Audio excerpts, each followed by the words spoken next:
Black and gold fans, college football fans, welcome in or welcome back to the Touchdown Black and Gold vlog, where we examine, discuss, honor, and celebrate all things college football across the entire college football landscape, but with a very special emphasis on our beloved black and gold squads of the Iowa Hawkeyes and the Missouri Tigers. Welcome back, guys. I'm your usual host, Blair Parks. It's great to be back with you once again. I've been on about a 3-week hiatus, kind of refreshing and recharging the batteries just in time for Christmas week. That's right, the Christmas holiday is upon us. And what does that mean to us college football fanatics? You guessed it, bowl season is upon us. It's the most wonderful time of the year for all college football fans, whether you root for the black and gold or not. Alike, nothing quite like bowl season, guys. It's great to have it underway. It's the most wonderful time of the year. It just is, guys. And speaking of bowls, today's episode, it's my pleasure to bring you my preview and prediction for the Gasparilla Bowl, which will take place Friday, December 23rd. Wake Forest, the Demon Deacons representing the ACC, will take on our Missouri Tigers representing the SEC Conference down in Tampa, Florida. Kickoff time Friday night is 5:30 Central Time. God's time here in the Midwest. Cannot wait for this matchup. Currently, I just checked it before coming on air.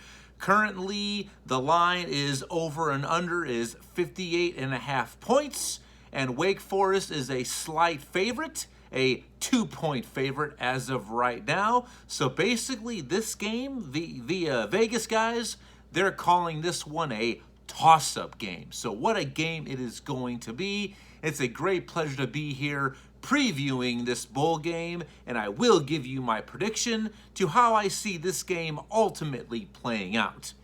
But before I say any more, I need to, as always, express my gratitude, my thanks for all that you've done for the channel, the Black and Gold family, and all you college football fans alike. The channel continues to trend in the right direction. Views, likes, subscriptions, comments, everything is on the rise, and we are trending in the right direction.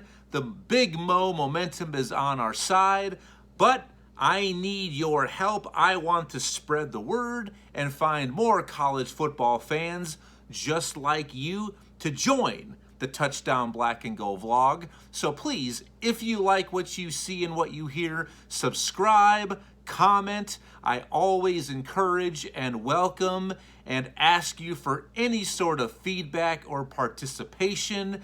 I promise you all, even though it is the holiday season, if you comment, I will respond sooner than later to each and every one of your comments individually. I always ask for your participation because you, the viewer, the college football fandom universe, you are the ones who drive these episodes. So please get involved. Let your voice be heard here on the Touchdown Black and Gold vlog.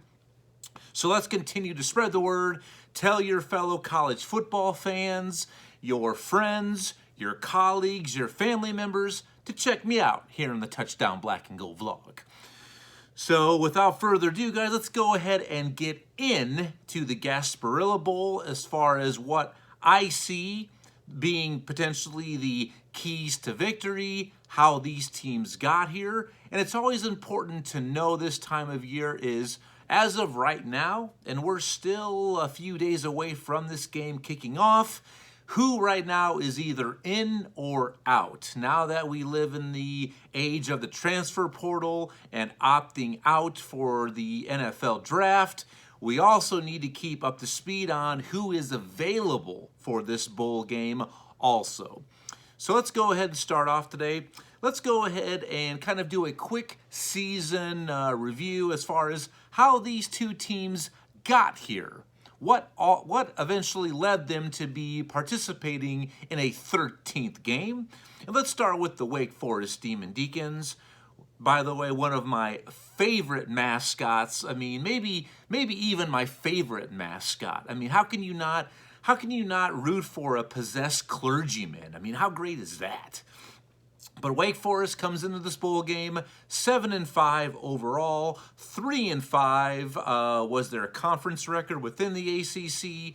Wake Forest finished 6th in the ACC Atlantic Division. And to kind of summarize Wake Forest's season, guys, to me, overall, it was a little bit of a disappointing, kind of a letdown season for Wake Forest. After all, they were last year's ACC Atlantic Division champions. I believe they tallied 11 wins last season. So I think most people are a little bit surprised about that this team took that much of a step backwards.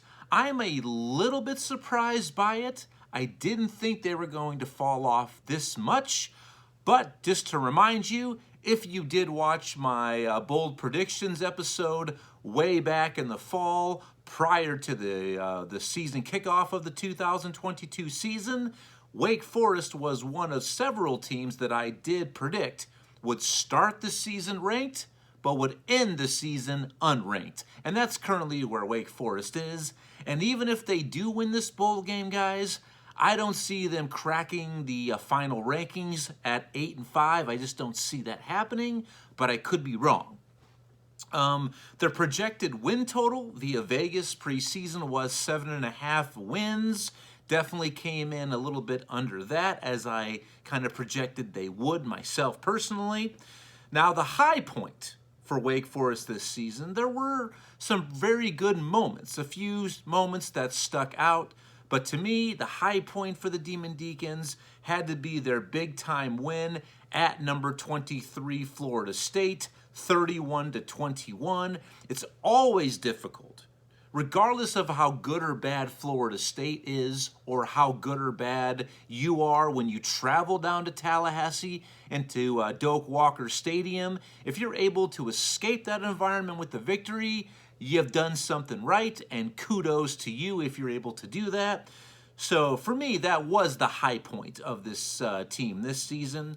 Now, the opposite of that, the low point for Wake Forest, to me, had to be their 3-game losing streak, but more importantly, a 3-game ACC conference losing streak right there kind of near mid-season, which really then derailed any chance of them repeating as ACC Atlantic champions. And within that 3-game losing streak, that included losses to Louisville, NC State, and North Carolina. So to me, that was the low point for this Demon Deacons football team this season.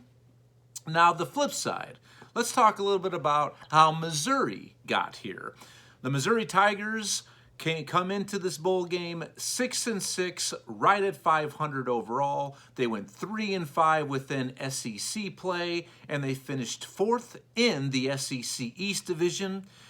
Now, to kind of summarize Missouri's season, I think overall it was a solid, mostly successful season. I mean, I'm happy with it because after all, Vegas did project them at 5.5 wins.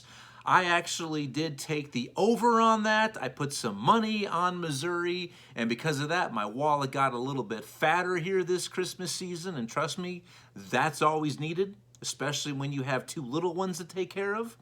So overall, I think it was a success. Now, not an overwhelming successful season for Missouri, but it was a success. For them to just be in this position, to get a 13th game, that's a job well done for Coach Drinkowitz and this team moving forward. But really, one thing too, and I have to mention it about this Missouri season, that it really also, in a way, you ask yourself a season of what could have been.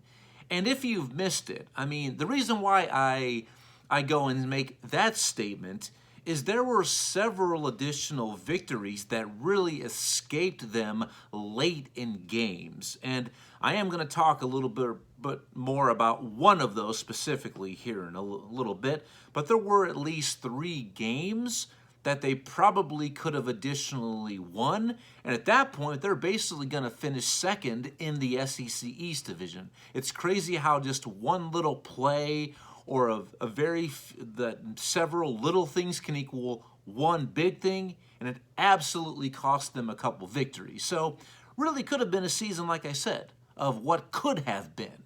But overall, a solid season. I think nobody should be unhappy with this, but obviously you win, you guarantee yourself a winning record here this season. If you lose, you're going to end up with a losing record, and nobody wants that going into the offseason. They just don't. The high point for Missouri this season, what I chose had to be the win at number 19 South Carolina. Now, at the time, they were not number 19, but late in the season, South Carolina really looked like a legitimate team. I mean, back-to-back weeks, they absolutely thumped Tennessee, and then they followed it up by defeating their in-state rival, Clemson, inside of Death Valley. So 2 really big-time, buku impressive wins for South Carolina late in the season. So I think that's Missouri's high point this season, that win at number 19 South Carolina, 23-10. And the low point, one of those victories that really that they let slip away. I've got to bring it up. I know Missouri fans, you know where I'm going. If you don't want to hear anything more about it or be reminded of it once again, feel free, earmuffs, that's fine. But it's got to be that heartbreaking overtime loss at Auburn, 17-14, which they had not 1 but 2 golden opportunities to walk away and leave the Plains victorious. One at the end of regulation, and the second in the overtime. I mean, end of regulation, a missed field goal, basically a chip shot, and then overtime, the running back was getting ready to break the plane of the end zone, which would have won it for Missouri, but before breaking the plane, he lost control of the ball while trying to extend over the goal line, lost the ball. It ended up being a touchback. Missouri loses in heartbreaking fashion. So that had to be the low point of the season for Missouri, at least in my perspective, my opinion anyway. So that's how these 2 teams got here, guys. And so overall, not really the seasons that maybe they wanted, but overall, you're here, and anytime you can play one more game of college football, it's a good thing. So job well done. Kudos to both of these teams. Hopefully there's a good turnout down there in Tampa, Florida for this game. Hopefully the fans do travel. Time will tell. The game is only a few days away.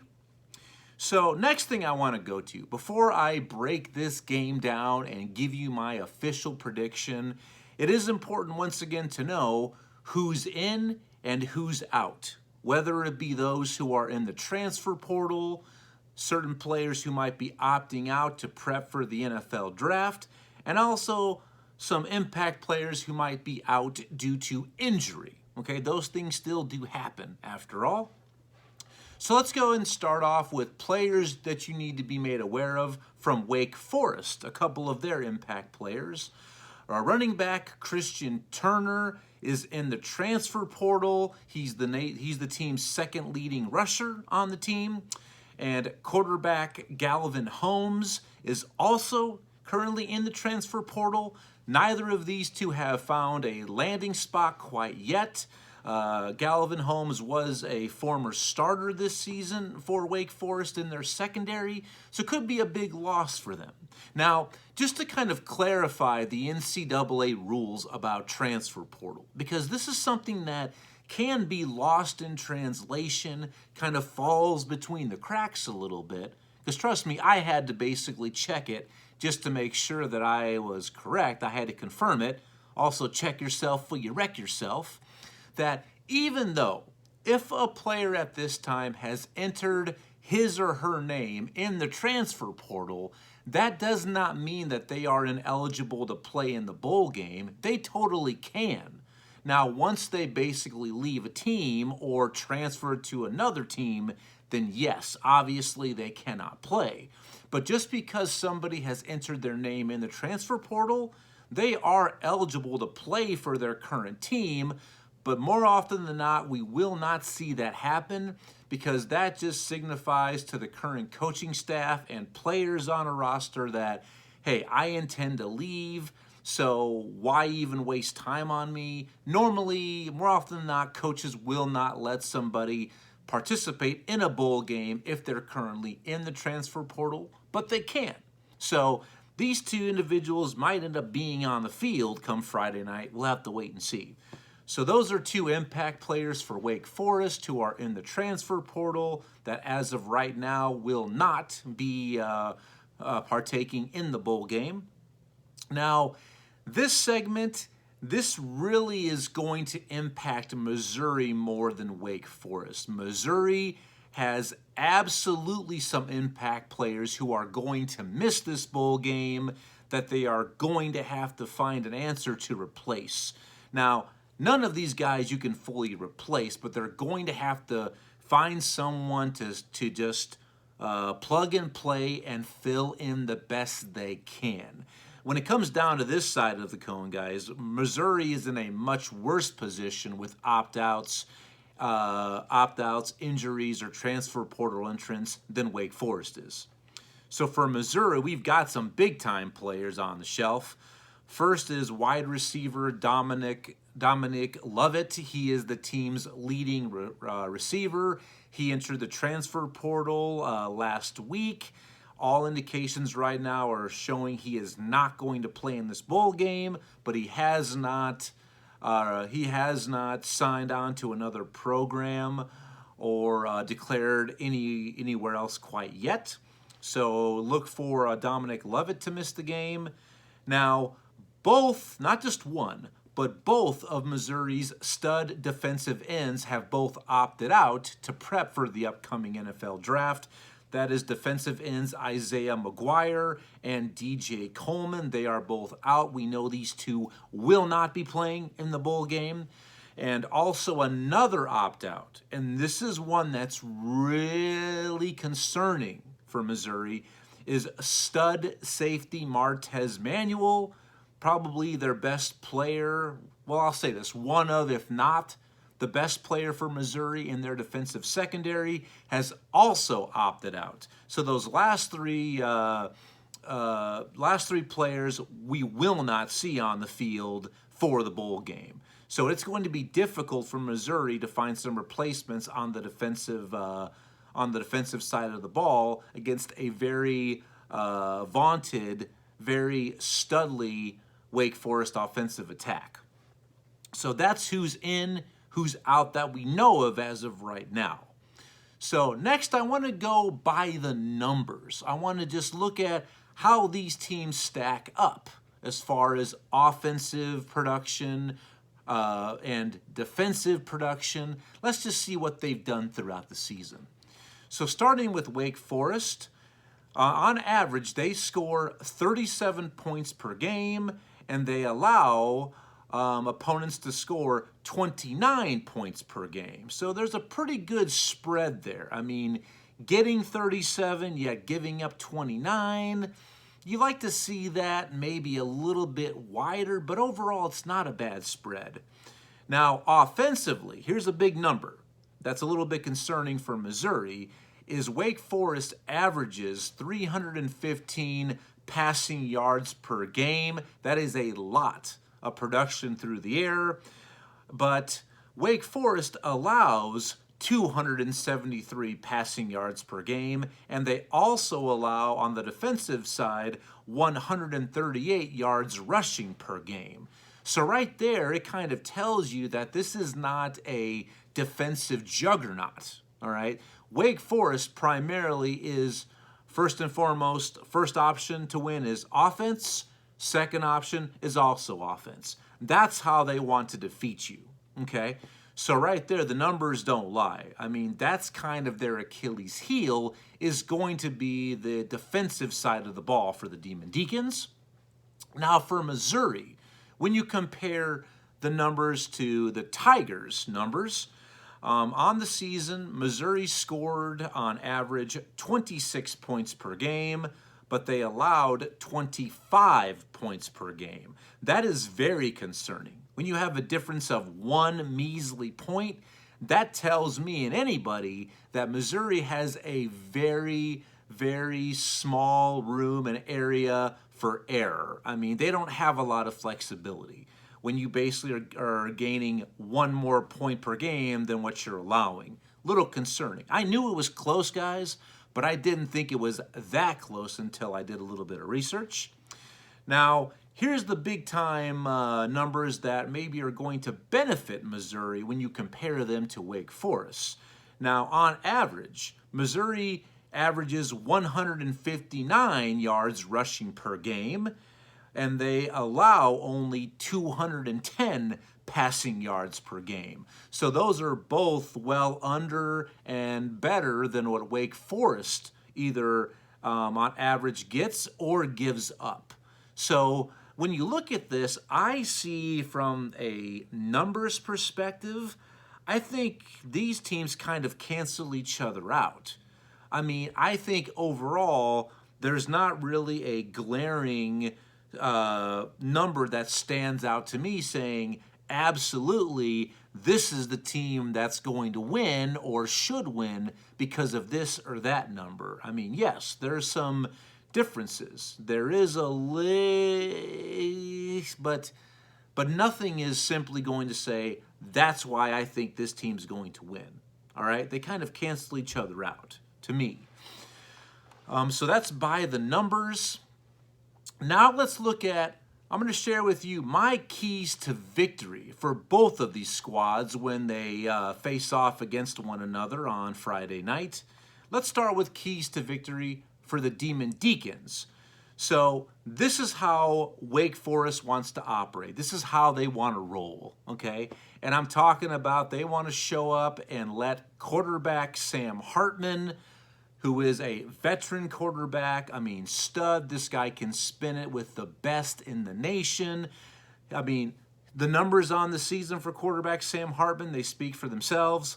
The guy threw for 3,421 yards passing with a ratio of 35-11, touchdown passes to interceptions. So it's right there, clear as day, what Wake Forest's game plan, what's the blueprint for them to win, is they just want to basically air it out and let Sam Hartman show up and ball out. That's what they want to do. That's the key to victory for them. But the thing is, can the Missouri defense slow down the aerial attack of Wake Forest? Now, another key for Wake Forest is they have to do a better job protecting quarterback Sam Hartman. The Wake Forest offensive line and the Wake Forest offensive backfield allowed 36 sacks this season. That's a lot of sacks, I'm telling you guys. And I was very surprised by that high number, especially with a team that passes as much as they do. I mean, you think that a lot of them are going to be timed route passes to where they're going to be quick releases, but giving up 36 sacks, on a season, that's a little bit concerning to me. And can the Missouri secondary create some turnovers? Okay, because here's the thing, Wake Forest, they don't want to drag Missouri into a rock fight. They simply just want to outscore and out-scheme you. Once again, that's the key to victory for Wake Forest, is let's just let our offense do what they do, and hopefully our defense can get the occasional stop or two, and if they do create a turnover, well, let's do what we can to capitalize on that opportunity.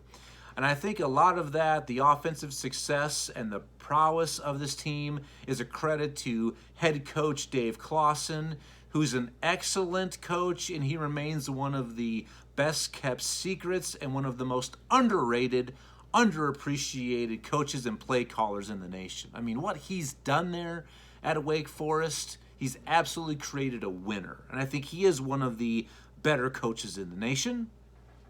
So that's the keys to victory for Wake Forest. It's that simple. This is not rocket science. You don't have to be a graduate of MIT or Harvard or Caltech to know that. This is what they want to do. Now, the keys to victory for Missouri, very similar but very opposite as well. What they need to do for them to win is, I already kind of brought it up, they need to slow down the aerial attack of this Wake Forest offense and slow down quarterback Sam Hartman. And I already said that the offensive line, the team giving up 36 sacks, Missouri has to continue to increase that number. For them to win, they must get to and hit quarterback Sam Hartman. I think the late, great Al Davis said it the best. The quarterback must go down, and he must go down hard. That's what Missouri has to do. But with those two stud defensive ends opting out, then the question comes to who on the Missouri front line or front seven can create some pressure on Sam Hartman. Who can get in the backfield and take him down? Time will tell. So that's what they also need to do, is get to quarterback Sam Hartman, harass him, get up in his grill, and just get in his head. Always let him know that we are right there. Also, what Missouri needs to do offensively is they need to control the pace of the game offensively. And I think the key for them to do this, they need to focus on the physicality that I believe is a strength, is a positive for them. And I absolutely believe that is a big time point and of emphasis for Missouri. They absolutely are the more physical team here, but they need to exploit that. They need to absolutely use that to their advantage, especially along the lines of scrimmage. They need to deliver body blow after body blow and drag Wake Forest into that proverbial rock fight, or get them into a phone booth and just wear them out. That's what they need to do offensively. And then also it keeps that vaunted Wake Forest offense on the sideline, off the field. So they really need to focus on physicality on the lines of scrimmage. That's what I think is the biggest key to victory for the Missouri offense. Now, I do think Brady Cook is going to be very effective, and he must be effective as well. He must be effective, and I think will be effective in the quarterback option and rush attack. I already said that Wake Forest gives up, 158 yards rushing per game? Is that what I said? Let me back up here. 138 yards rushing per game. And Missouri gets just under 160 rushing yards per game is what they tally. So I think they do need to put a premise on the rush attack. Soften Wake Forest up and then take your shots downfield. I mean, even though Dominic Lovett is not going to be playing potentially in this game for Missouri, the Missouri wide receiver core is still very deep. They have playmakers, okay? So use them. Use that to your advantage as well. But I think you've got to soften up Wake Forest first, and then take your chances. Then take those shots down the field. Other thing, and this is always something that's a premise, there's something, it doesn't matter if it's a bowl game or a tune-up game, a scrimmage or a regular season game. Another big key to victory for Missouri is ball control and ball security. It's of the highest importance to them. Because once again, don't give Wake Forest any additional possessions or opportunities. Don't help them out. Take care of the ball. That's something else they're going to have to do to walk away with a victory. So the question now comes down to which team is going to execute, who's going to play cleanest, and who is going to be able to follow through and perform that blueprint to victory. Time will tell. So those are my keys to victory for each squad in the Gasparilla Bowl, and we'll see how it plays out on Friday night. Now, guys, it's time for my official prediction for this game. Now, looking at the over-under, I mean, the line only being 2 points, I'm not going to worry about that. But the over-under at 58.5, I don't see this game getting up to 59 points, guys. I don't. So if you're asking my advice, and please, just to confirm, I am not much of a betting man. Yes, I did a little bit of betting this season on college football, but do not take this, just take this at face value. Please do not wager your mortgage on this. But I am very sure it's not going to get to 59 points. I think it'll be a little bit lower scoring than that. But who do I see winning the Gasparilla Bowl and hoisting the trophy and adding to their trophy case and then carrying that good vibe, that good feeling, getting some momentum into the offseason and into next year's regular season? I think when I look at both of these teams, and I've already spelled it out for you, what the pros and cons are for each team, what their strengths are, what their weaknesses are, I think coming into this game, I think Missouri is at a worse spot from a weakness point of view because of those defensive ends and safety Martez Manuel being out. They really need those guys to be in there to really harass quarterback Sam Hartman. I think Missouri will be more effective running the ball, and I think they will be able to out-physical Wake Forest. But will they simply be able to outscore them? That is my major concern. And also, can the defense slow them down enough? I mean, Missouri does have the secret weapon, even though he's not really a secret anymore. I'm talking about the thicker kicker, Harrison Nevis. So if it comes down to a field goal being needed to force overtime or clinch a victory, I think Missouri, at that case, gets it done. But I just think Wake Forest is just going to be able to outscore them. I think both of these teams are going to be happy to be participating in this bowl. But another reason why I think Sam Hartman is going to be even more motivated and inspired, rumor has it out of Winston-Salem that he will be transferring in the offseason. He has not entered his name in the transfer portal yet, but all indications from reports are he will be transferring after the bowl game, to where this is a really good way for him to show off his skills to potential suitors that might welcome him with open arms. It's a good way for him to go ahead and just like an on-the-job interview here, just to go ahead and show us what you got. So I do like Wake Forest to beat our Missouri Tigers, unfortunately. I'm not going to give you a score, but I think they do win by 2 possessions, whether it's 10 points, 13, 14. I do expect Wake Forest to win. But overall, congratulations to both of these squads for reaching the Gasparilla Bowl. It's been a great season, and I can't wait to watch this. I expect a good ball game.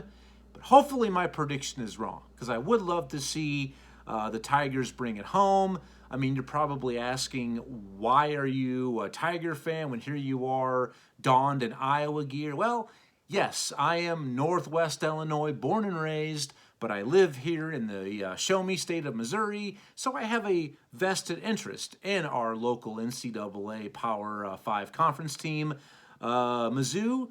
So hopefully I'm wrong with that prediction, but I'm going with Wake Forest. So that's it, guys. That's tonight's episode, my preview and prediction for the Gasparilla Bowl. I will be back tomorrow, guys. It's my big bowl bonanza episode tomorrow where Pick'em is back. I'm picking 15 of the remaining bowl games.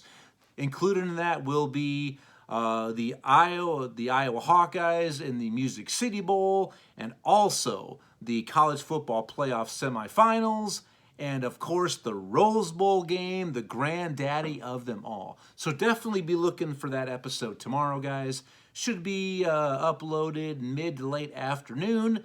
So feel free to subscribe so you get the notification. And seriously, as always, thank you for your time and attention.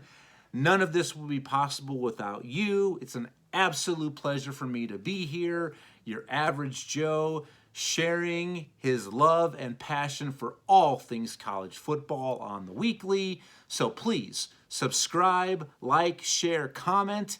I want to hear from you. Let me know what you think. So until tomorrow, guys, enjoy the rest of your night. Sleep tight. Don't let the bed bugs bite. And I'll see you guys tomorrow. And thanks for joining me on this episode of the Touchdown Black and Gold Vlog. See you tomorrow. Bye-bye.